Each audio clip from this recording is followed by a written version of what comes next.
Culture Week is to revitalize our language and culture that has been lost for many generations. There's probably about 200 to 300 kids. I haven't counted them, but they're everywhere. Hi! There's many different projects going on at the same time. We teach our language, we teach traditional arts, necklace and breastplate making, flat beading. I made this, and I also made a bracelet. How to make drums, stick game set making, stick game playing. It's a traditional game of Spokane. Kids learning all these different arts of the Spokane tribe. Look what I made. The art is the product of culture. It is not culture itself. The culture is taught by the interaction between the teacher and the student. There's the gestures and the humor and the cultural information that gets passed down from the older generation to the younger generation. Oh, do we make it like a star under here? Yeah, there you go. You just go back and forth. The respect of each other and of the elders, especially the elders. Everything it means to be Spokane.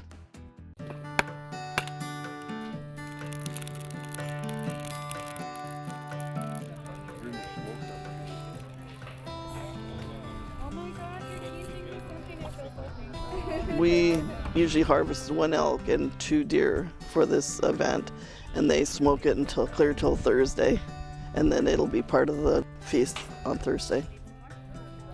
Happy, happy, happy. Really happy that they want to learn. I'm 93, I'll be 94 in a couple months, and that's the way we were taught. I mean, that was our way of living. They really are learning. I mean, you can see they're all over the place, learning to bead, learning to make cradle boards.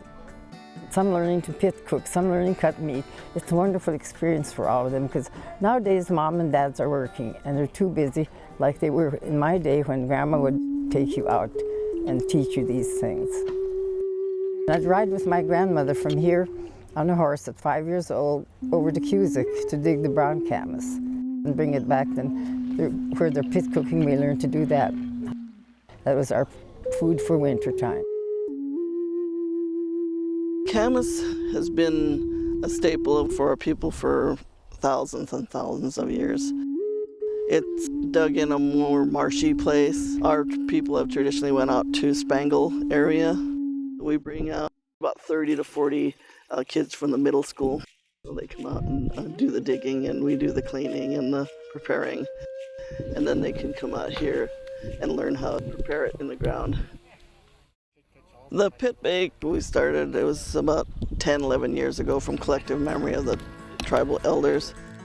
It took us 3 years to perfect it. I learned how to cook or run earth ovens by my grandmother. They'll build a fire and heat these lava rocks up until they're glowing red. When I was growing up, I used to always drill my grandmother of how did you cook and what did you eat? Covering it. Then they'll cover that with dirt. They'll put a pipe in there, put dirt over the top about 4 inches, so that's bearing it. And then you put the skunk cabbage on there, then you put a layer of hay there.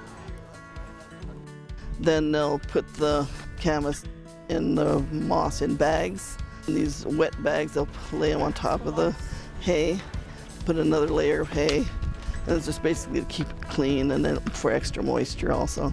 And then they put another layer of dirt. And then you just build a small fire on top. Brown camas in the moss usually takes a day and a half, 2 days to cook.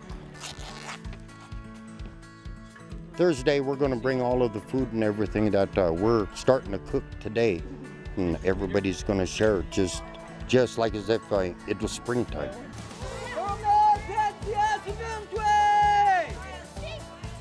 When I was growing up, I was taught by my parents, not only them, but my grandparents and all my aunts and uncles.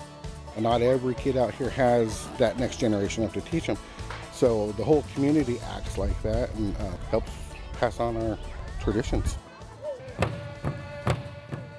I want our families, our children to learn, keep our culture alive.